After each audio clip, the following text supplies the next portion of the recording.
back on the deck. We got all our footings poured. They're set up. We're gonna level across and set our final elevation for our outside beam. That's the code. What else did you say? Oh, That's the code. it looks difficult, but it's really just simple.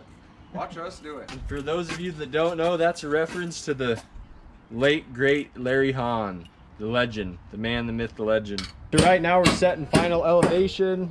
I'm using my Stabila, coming from the ledger out to our beam, out away from the house, and then both parallel on our beam, checking both ways. I just notched out a little T block that my clamp then allows me to fit in, and that clamp's heavy duty enough that I can fine tune it. But this way it's all dialed in for when we come back and notch our post. So right now that's the 4x6 Alex is mortising out to accept our beam. Remove 1.5 inches of material. We set this down in here. We scribe across the bottom of the beam. Come in 1.5 inches. First cut, we set the depth on the side like this with your saw. Right here. That's about how deep you want to go. Cut through here like that. Adjust it to full depth. Take your line. Watch your hands.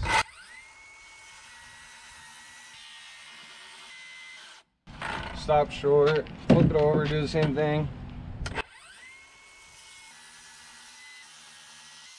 And then you can just take a chisel, hammer, right into the throat here. You're left with a little bit here that you can take your chisel and just clean that up. You used to see a lot of decks built like how they would bolt their post and beam connection. The way we frame this deck is primarily with flush beams, just because we have clearance issues. Low clearance deck.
Right now I'm installing blocking for our girder here, and what I'm doing is I'm taking my measurement at the bottom of my joist where it's already nailed off on layout. You want to take your measurement bottom and you just alternate as you go along.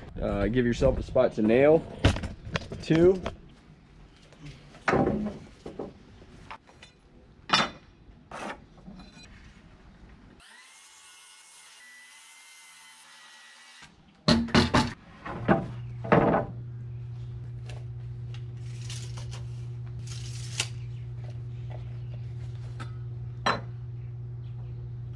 Make sure and take your time and to cut your blocking square on your miter saw if you need to.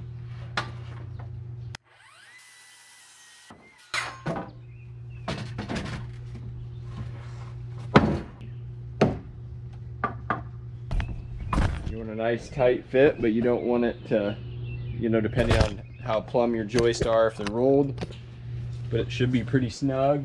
And I marked a plumb line on the side of my joist, flush with my beam.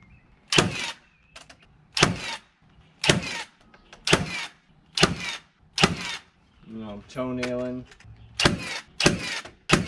And this will really make your deck rigid. Like I said, right now I'm squaring up plumb line for reference. And then I'm pulling across the bottom where I know I'm locked in and that's where it's got to be. And guys that are really good will freehand this and just the material lined up and just use their saw blade at full depth to kind of guide it along the joist.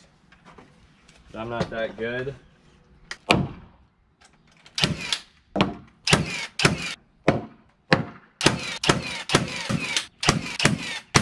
So it's as simple as that. This is getting blocking all the way along. If your deck is, you know, you got a longer run, you can do like mid-span blocking. Thing is, anytime you're doing blocking, just make sure everything's set to layout and you're blocking accordingly. This deck is not freestanding. We're attached to the house via the ledger, and that gets a lot of your, takes a lot of that racking out of it. If you're building a freestanding deck, you would definitely want to do V-bracing, especially if you're up off the ground.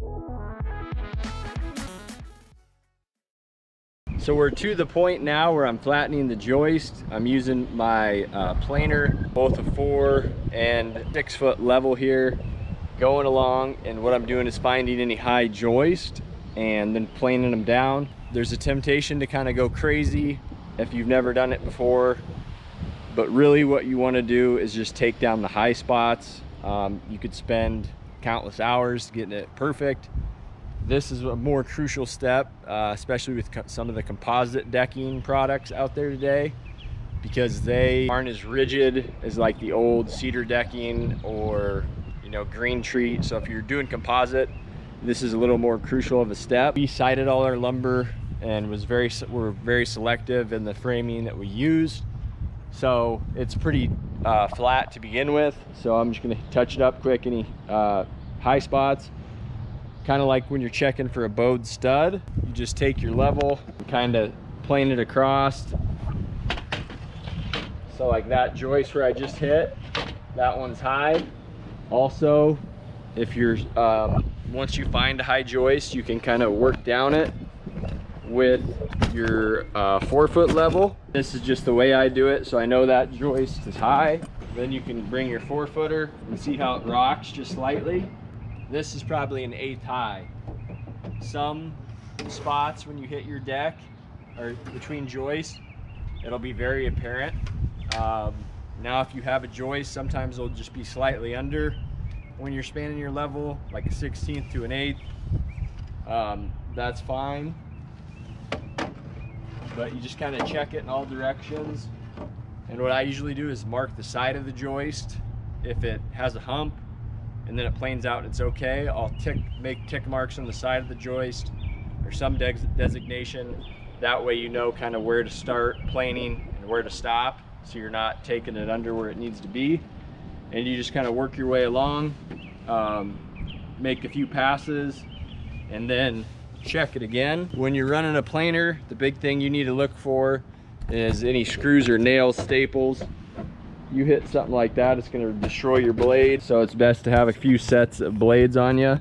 Now if you're going to do this after the fact, you either need to use joist tape or get the preservative to touch that up, and also with any end cuts they recommend. Once you cut pressure treated lumber, for the best case scenario, you should treat it, any material you removed. So now that I planed that down,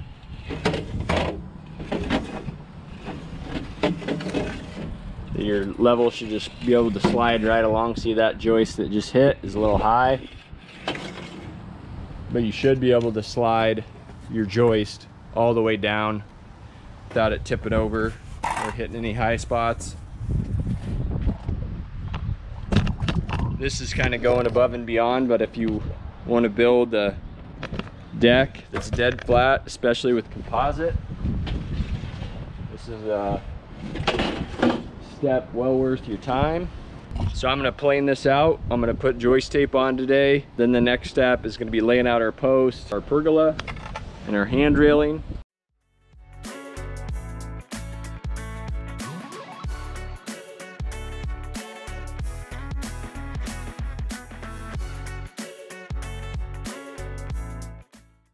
So everything's planed down on my joist. Now I'm applying my joist tape. When you're using this, you definitely want to keep it in the shade Or throw it in a cooler before if it's a hot day, because when it gets sticky, pretty hard to work with. But if you're gonna plane down your joist, either use a sealer on top, you know, your pressure treat. They used for end cuts. They sell it at like Menards or Home Depot. Buy the joist tape, which is kind of like a butyl window flashing tape basically.